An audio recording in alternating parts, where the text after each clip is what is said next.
भारत माता की, हिंदू धर्म की, ಧರ್ಮಪೂಜ್ಯ ವೀರೇಂದ್ರ ಹೆಗಡೆ ಅವರಿಗೆ, ಧರ್ಮಸ್ಥಳ ಮಂಜುನಾಥೇಶ್ವರನಿಗೆ ಭಾರತ್ ಮಾತಾ ಕಿ. ನಾವೆಲ್ಲರೂ ಇಲ್ಲಿ ಸೇರಿದರು ಹಿಂದೂ ಧರ್ಮಕ್ಕೆ ಅನ್ಯಾಯ ಆಗ್ತಾ ಇದೆ, ಹಿಂದೂ ದೇವತೆಗಳಿಗೆ ದೇವಸ್ಥಾನಗಳಿಗೆ ಅನ್ಯಾಯ ಆಗ್ತಾ ಇದೆ, ಧರ್ಮವನ್ನ ರಕ್ಷಣೆ ಮಾಡಿಕೊಂಡಂತಹ ವೀರೇಂದ್ರ ಹೆಗಡೆ ಅವರಿಗೆ ಅಪಮಾನ ಆಗ್ತಾ ಇದೆ. ಇದನ್ನು ಯಾವುದೇ ಕಾರಣಕ್ಕೂ ಕೂಡ ನಾವು ಸಹಿಸಲ್ಲ, ಯಾವುದೇ ಕಾರಣಕ್ಕೂ ಯಾವುದೇ ತ್ಯಾಗಕ್ಕೂ ಸಿದ್ಧ ಅನ್ನೋದು ತೀರ್ಮಾನ ಮಾಡಿ ಬಂದಿದ್ದೀವಿ ನಾವೆಲ್ಲರೂ ಕೂಡ. ನಾನು ನೇರ ಒಂದು ಪ್ರಶ್ನೆ ಮಾನ್ಯ ಮುಖ್ಯಮಂತ್ರಿ ಸಿದ್ದರಾಮಯ್ಯವರು ಕೇಳಕ್ಕೆ ಇಷ್ಟಪಡ್ತೇನೆ. ಅರಣ್ಯ ಇಲಾಖೆಯ ಭೂಮಿ, ಅರಣ್ಯದ ಕಾಯ್ದೆ ಇದೆ. ಆ ಅರಣ್ಯ ಇಲಾಖೆಯ ಭೂಮಿಯಲ್ಲಿ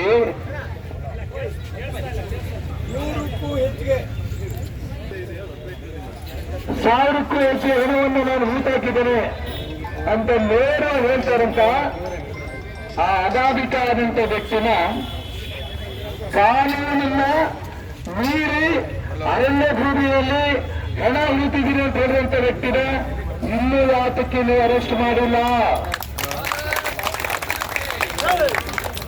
ಅರಣ್ಯ ಕಾಯ್ದೆನ ನೇರವಾಗಿ ಉಲ್ಲಂಘನೆ ಮಾಡಿ ಅಂತ ಹೇಳಿ ವ್ಯಕ್ತಿನ ಯಾವುದೇ SIT ಅವಕಾಶ ಕೊಡದೇನೆ ಸರ್ಕಾರ ಅವತ್ತೇ ಅವನ್ನ ಅರೆಸ್ಟ್ ಮಾಡಬೇಕಾಗಿತ್ತು. ದಿನ ಒಂದೊಂದು ಜಾಗ ತೋರಿಸ್ತಾ ಇದ್ದಾನೆ, ಇಲ್ಲಿ ಹೊರ ಹೊರತಿದ್ದೆ, ಇಲ್ಲಿ ಹೊರ ಹೊರತಿದ್ದೆ, ಇಲ್ಲಿ ಹೊರ ಹೊರತಿದ್ದೆ ಅಂತ ತೋರಿಸ್ತಾ ಇದ್ದೇನೆ. ನಾಳೆ ದಿನ ಬೆಳಿಗ್ಗೆ ಮುಖ್ಯಮಂತ್ರಿ ಮನೆಯನ್ನು ಕೂಡ ತೋರಿಸ್ತಾನೆ. ಅವಮಾನ ಹೊಡಿತೀರೋ? ಹಿಂದೂ ಧರ್ಮದ ಬಗ್ಗೆ, ಹಿಂದೂ ಜನರ ಬಗ್ಗೆ ಸರ್ಕಾರ ತಾತ್ಸಾರ ಮಾಡ್ತಾ ಇದೆ. ಗಾಳಿ ಆಂಜನೇಯ ದೇವಸ್ಥಾನವನ್ನ ತಮ್ಮ ವಶಕ್ಕೆ ತಗೊಂಡ್ಬಿಟ್ರು. ಇಷ್ಟು ಇಡೀ ರಾಜ್ಯದಲ್ಲಿ ಪ್ರತಿಭಟನೆಗಳು ಬರಲಿಲ್ಲ, ಆದರೆ ಹಿಂದೂ ಸಮಾಜ ಸುಮ್ಮನೆ ಕೂರಲಿಲ್ಲ. ಆ ದೇವಸ್ಥಾನವನ್ನ ಏನು ಕೈ ತಗೊಂಡಿದ್ರೆ ವಾಪಸ್ ಆಡಳಿತ ಮಂಡಳಿ ಕೊಡಬೇಕು ಅಂತ ಹಿಂದೂ ಸಮಾಜದ ಕೆಲವು ಯುವಕರು ಒಂದು ಪತ್ರಿಕೆ ಹಾಕಿದ್ರು.